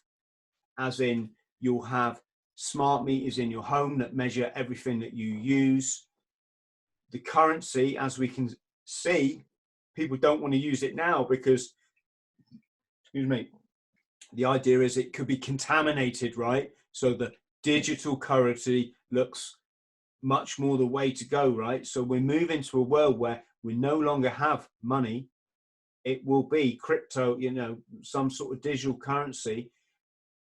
It's coming to the point where it will be on some sort of passport, whether that's the chip in your hand, or whether it's just, you know, a card or whatever, but you will have all your health details on that chip. You will have your employment details. You will have your criminal history. You'll have perhaps your work history, all your national insurance payments. You'll have your credit, what you're worth on there. So you know, your finance. So when you go, you go down to, yeah, like in China where they have the social credit scoring system. yeah, I think that's a thing. So this is what anybody listening now knows. This is what, I'm not like making this up, am I? This is quite obviously the way that we're going, right? I think it's already, like, I lived in Scandinavia for a few years, and that is exactly how it is. So you don't have, so everyone has a number. So everyone has an application on their phone that you use to log into your bank. No one uses cash. It's very rare that you remember from sort of in this country, maybe 10 years ago or 5 years ago in some shops, that there's a minimum or an extra charge for using your card. Not nowadays. That's all gone. Yeah, there's one place here in Plymouth, there's a takeaway. They still don't take cards, which always makes me laugh. But maybe for tax reasons they choose not to. Who knows? Oh, no doubt. Here's where it's going, though. This is what we need to consider, is there won't be shops in this future we're building. Have a look in the high street. There's fewer and fewer as it is. They are redundant. We will be ordering everything from home over the net, right? Yeah. That's your food, like your groceries. It's, you know, you'll get stuff, let's say, delivered by drone. I know it might sound a bit woo, but you'll get your stuff delivered by drone. So there won't be shops anymore. Okay. So you'll be entirely dependent on this grid. Now, here's the thing. What happens when, for whatever reason, that grid goes down? Whether it's intentional, whether it's an act of... that's a good point. That's a good point. No, just let me complete the scenario, Ben. You've got no money in your wallet. You can't just nip down and go, all right, it's all right, I've got 30 quid, I can feed the family for a week on 30. Let's just, baked beans will no, you haven't got that. And there aren't shops. You know, your food gets, do you see what I'm getting at? There's no, we've basically cut ties with all of our, what is essentially being human, not just that we don't even go out the front door. And, you know, do you get what I'm coming with? It's definitely food for thought, and so being in living up in the Arctic, where if that was to happen and there was a cut in the grid, be it by a malicious actor or a state mistake, or whatever the origin of that fault would be, would, you know, in sub 40 temperatures be lethal to a lot of people over a very short space of time. Unfortunately, in this country, I mean, over there, and as you probably know from being in Norway and other countries, that, you know, kids can pick up a rifle and go and shoot a moose if they want to. They know how to do it by the age of, you know, the early teens. In this country, there'd be chaos. You know, people wouldn't. You look at the chaos and the outcries of people not being able to go to McDonald's and other fast food outlets during the outbreak of the recent pandemic. Let's be realistic about this. Within 3 days, as we've just seen from this last debacle, when the fridge is now empty, and there's only pasta on the shelf, and people are literally now, they're going into starvation. I did an 18-day water fast. I can tell you, by the time I got to day 15, I started to get really, really hungry, and I knew what I was doing. It was all under control. Imagine people that don't know where their next meal's coming from, that they've got 5 kids, 4 kids, 2 kids, whatever, and a dog. There's nothing. What is going to happen in society? They're going to go out that front door and they're going to see, right, where, you know, people are just not going to sit there and starve to death. They're going to go around a neighbour's house and say, oi, we're starving. Give us half of what you got. They're going to say, F off. You got, then it's going to be, and then that is just going to spread like a disease through. Then it's going to be militia gangs ganging up together to go out to seek out where these food warehouses are, right? I mean, yeah. I mean, it's the plot, the realization of the plot of every post-apocalyptic disaster movie. Could that happen? Yes, in this country. Could happen in any country. It's more than likely to happen in hotter countries because of people's temperament during hot sessions. Your food's going to go off quicker and all this kind of stuff, right? It's going to escalate in those areas. And what would we do in this country if that happens? Well, what kind of disaster planning is put aside by the local authorities based on this current thing? Actually, quite a decent one, really. They've done almost a decent job in this scenario. So maybe as a dry run for potentially the larger problem to happen, then there's a good chance that that kind of scenario won't play out to its extreme. But yeah, you're absolutely right. Things could go very, very south very, very quickly. I personally, I'm just going to say, I don't think it's about being right or wrong. It's just what is happening. You know, if we become completely dependent on this grid, and the grid goes down, and as I say, you don't know who's going to take it down. In the same way, you know, don't want to get too political here, but when things go bang, we now know that it's not always the guys that they tell us that made it go bang. It's actually these guys that made it go bang, to blame that. Do you see what I'm saying? I'm saying that there's a lot of different forces at play here. And but what we're, you know, as maybe people that have been in life-threatening situations, which, you know, I've not been in the same that yourself and your colleagues have, as we've already discussed. But when you're in that, a very scary, actually, well, maybe one time I did have a very serious parachute malfunction at about 400 feet, and I faced the impending doom of ever approaching ground. There's a point of which you go, it's okay, and you resign to the fact that everything's just about to go dark. So there is a point of, yes, you've got, you know, I haven't got children. So for you, maybe it's a stronger instinct of preservation, not just for yourself, because that would be easy, but your family. That is maybe where what I hear as a great anticipation and trying to have a one step ahead of what you might perceive the current situation to be, which, you know, maybe it is probably from a strong and decent paternal instinct. I'll be honest, Chris, that's what it sounds like to me. No, it's actually nothing to do that, because, as you know, I just think we're a bag of molecules. You know, it's death won't change us. It just changes this form that we're in. We can't. These molecules can't go anywhere, right? This is what probably people are getting sick of me saying this now. No, it's not that. What it is like, I have an example to set to my child. That's a completely different thing. And that example is, you got to take your sides in this life. Are you going to be on the side of good, or are you going to be on the side of evil? And if I thought being evil was okay. You know, there's black and there's white. There's, like you said, the east and the west, and there's snow and there's sun, you know, rain and sun. If I thought it was just that simple, yeah, it doesn't really matter, does it? But I just do think inherently in human nature that we're good.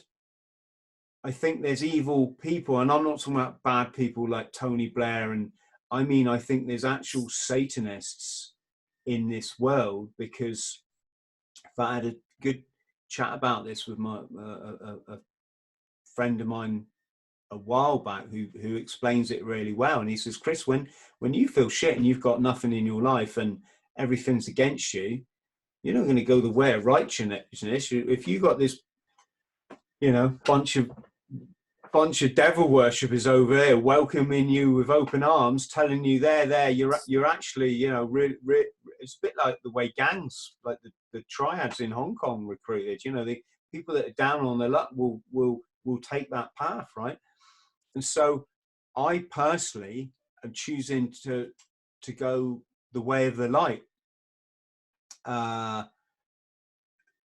Because when I look at my son, I've got to be able to look him in the eye. And I can't just say, when they started bringing in certain mandatory health procedures, let's say, I can't say, well, son, we knew this was happening. You know, back in the year 2020, we had this really weird situation that happened, and they brought in this whole load of new social protocols that we had to stick to. And then they told us that we needed this thing that our ancestors for 1 million years like clearly didn't need, because they made it just fine. But suddenly we you know, and there's people becoming ill left, right, and centre, and we're basically living in a prison on earth. I need to be able to say to him that I spoke out about this. I took, you know, the action, albeit limited, but I did what I'm doing now. I tried to make you know, people aware of this agenda, and if you don't think it's an agenda, read 19. I'm talking to people at home now, Ben. You know, read 1984, and then tell me how a guy who wrote a book in 1948 knew exactly what was happening now. If this isn't a planned agenda, right? Absolutely. I think, you know, then you can also look at I'm not trying to argue the point with you, because everyone needs to have a certain driving force and worldview, and it's important, because if you don't, then there's no point. If you look at the sort of the Nostradamus predictions and all this, you know, that similar kind of stuff, if it's true, you know, the paradise, you got to find within, as you said. You got to, if the worst is true, what are you going to do? Nothing. You know, you can be happy, you can do as you're doing, trying to spread light and hope and love and a bit of entertainment, well, quite a lot of entertainment for a lot of people, to as many people as you can. I think, you know, 16,500 people regularly get enjoyment from the kind of things that you say, the funny stories that you bring, and the enlightening people that you bring us your show. And that's, you know, that's purpose, really, isn't it? You know, and if the worst is true, you've set the example, you've done your diligent human duty and spreads what you perceive to be good. It doesn't matter whether it is or not. All that matters is that your intentions were good, and you did it for other people, not yourself. That is essentially all that matters. Yeah, in my mind, I should say. I mean, it's like is it Desiderata, that poem? You know, you speak your piece and you speak it softly or quietly or non-forcefully or whatever. Probably a bit of military in me, so it probably comes across a bit forceful at times, I reckon. But you know, like I say, I would love to go the way of the, you know, hey, it's peace, man. You know, but that's fine. But what happens when they then put one of these transmitters next to your house, and it's got this microwave radiation, which is scientific, if I understand correctly, scientifically proven to fuck up your cells You know, I think it's when you understand that every significant technological invention in the history of mankind has its origins in the military, then you start to see it from a different light. And I mean everything. and The medium of which we're talking now is a military invention. Two computers talking in two different missile silos, talking to each other securely. That's the internet, right? That's how it all started. Everything that, you know, why do we have aircraft? Is it really so we can get places quicker, or so we can have a strategic advantage to drop bombs from the sky? Everything. And if this is a new technology, then there is complete reason to have that it would have had its origins, whether it's being used for that now or not, it would have had its origins in some kind of weapon or military origin. It might be so profitable that they simply have to roll it out, but unfortunately there are some effects on the public, like sugar. Sugar's so profitable, but unfortunately it kills people with obesity, with diabetes, with everything else. But it's profitable. But there's going to be deaths. Yeah, but it's profitable. How profitable? Really profitable. Okay, how many deaths? It's that kind of conversation. And maybe there is not so much an agenda of depopulation, like I think it's what they call it, the Agenda 21. Maybe that's not it, but it's just, unfortunately, the time when whoever develops these technologies go, oh, we need to make some money off this now because we got to pay for this. You know, we can't hide it in budgets anymore. Could we just sell this off to the private sector? Yeah, let's sell it off to the private sector. Is it harmful? Yeah, our tests, but we can't release those tests to the private sector because it's classified. Okay, we'll just tell them to be careful with it. Right then, telecommunications company, use this thing, but be careful. How careful? Just be a bit careful. Oh yeah, cool, we're going to make loads of money, let's put it everywhere. And people apparently, according to other people's scientific research, get sick. Is there an intention other than profit? Is there a global cabal of people wanting to depopulate the earth for selfish reason? Probably not. It's probably just financially based and accidents happen. Yeah, well, that would be that. You see, here's the thing. I would love to buy into that. That would just take a whole load. That would take a whole load of shit off my mind. But that doesn't explain how a book was written in 1947 that said that this isn't for business. It isn't for benevolence. It isn't for our welfare. It isn't for, you know, better communication. It's called Big Brother, and it's not good. And it's the end of humanity as we know it. Well, maybe, yeah. I mean, but maybe the humanity as we know it is. I mean, this is what a lot of people said about the whole new normal thing coming on, and, you know, the end of life, how we knew it. I mean, for a lot of people, life wasn't perfect. For a lot of people, the status quo of how life was actually quite detrimental to their life, their upbringing. We need to at least give it some time to see how it can pan out for the improvements for some people. But, you know, if you're a fan of civil liberties and you want to be completely anonymous in society, unfortunately, this isn't the time for you.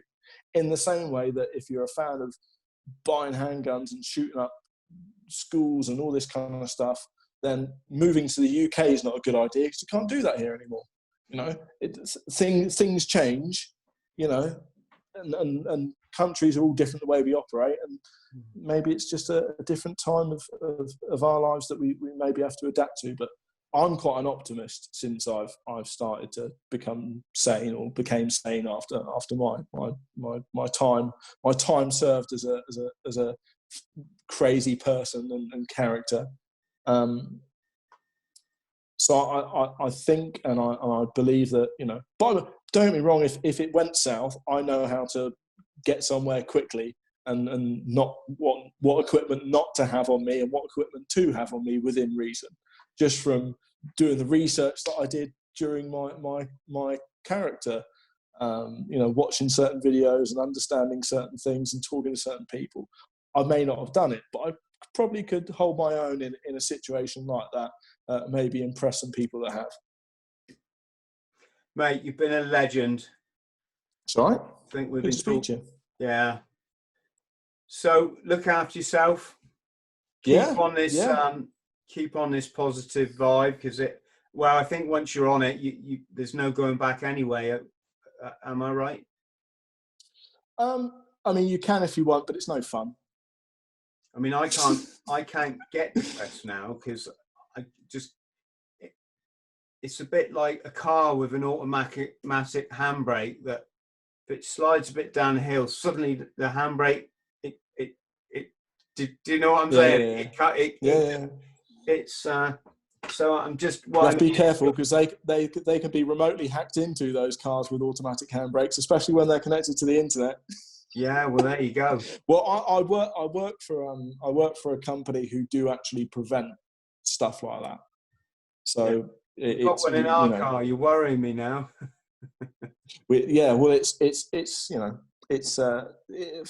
Soon there'll be a market for everything that's connected to the internet. Like you have antivirus for your computer, or maybe even your phone now. You'll be able to purchase an antivirus solution for your blender, for your car. Because it's connected, it will have to be protected. Businesses already do it. Yeah. So there is a counter to the whole everything connected, everything wireless, all this. There will be a market for protection, for antivirus or security or whatever. That's just a way of making money, unfortunately. And I know because I work within the industry that does it, but not in a, it's not a, it doesn't bother me so much. But I mean, if you've got, let's just say there happens to be a mass murder on the loose and the police know what car he's driving, wouldn't it be great if they could shut his car down safely without shooting his wheels out and causing an accident and killing a load of people at a bus stop? There is a potential for, but essentially, everything connected will cause a little bit of aggro, and is definitely an infringement at some level on all of our privacies. But as you probably tell, I'm not that much of a private person anymore. That's why I like to come and talk to people like you about my deeply you might have actually had more of a story than anyone else that I've told. I think the first person I came clean about my lies and my deceit was an ex-girlfriend, actually. I met her at a Christmas party, and then I hadn't seen her for years. And she asked me the question of, what about all the marine stuff? And I just looked at her and went, it was all a lie, and this is why. And I told her a very condensed story of what I've just told you. And I'd never seen a look of compassion so much on her face than even when we were together. She was like, oh, you poor bastard. The thing that was in my mind then when I was telling her was, what if she thinks I'm lying now? That's the paradigm. When you tell the truth, you often wonder whether people still think that you're lying now. And that messes with your head, Chris, I'll tell you that. But then again, that's why you tend not to care. Yeah, and understand that you told the truth. I think it's really great you've come on the show. You've been so honest. You've helped us all to see, how these things manifest, that it's not like, and I know, go back to again, it's not a choice. It's how things come around. We're not talking someone who buys an army surplus uniform, gets a collecting tin, and then goes on the high street going, excuse us, mate, yeah, I'm ex-soldier, could you give some money for my check? I've seen these guys. They must travel around the country hitting all the city centres, and you're like, mate, you haven't been in the military in your life, and I have no doubt the £5 you're getting in your bucket, that none of that goes to help the Legion or injured veterans. That is just a completely different scenario from what you've kindly enlightened us to today. So massive thank you on behalf of all the podcast. Keep smiling, mate, because you're saying and doing all the right things, and your life's in a good place, and you deserve absolutely that. And you keep doing what you're doing, Chris. It was a great when I reached out to you initially, it was quite flattering you got back to me, to be honest, mate. I think you might, I assumed that you might not have had time, being such a busy person that you are. But I was quite happy when you got back, and there was a massive part of me that thought, shall I press the block button and actually not go through with this and talk to you? But I'm really glad I did. And being able to talk to you, and I shan't be watching it back myself, as I'm not a big fan of listening to my own voice. But even though I do talk a lot. But no, absolutely. Thank you very much for having me on, and keep doing what you're doing, sir. Thank you, brother. To everybody at home, much love to you. Please like and subscribe and support the channel if you would. We'll see you next time. Hello, friend. I hope this finds you well. My name's Chris THRALL. I'm a former Royal Marines Commando, and I fought my way back from chronic trauma and addiction to live, work and travel in 80 countries across all 7 continents, achieving all of my dreams and goals along the way. Now I pass my simple system on to other people, but I can only help you if you like and subscribe. So please do so, because you get one life, and if you live it right, one is enough.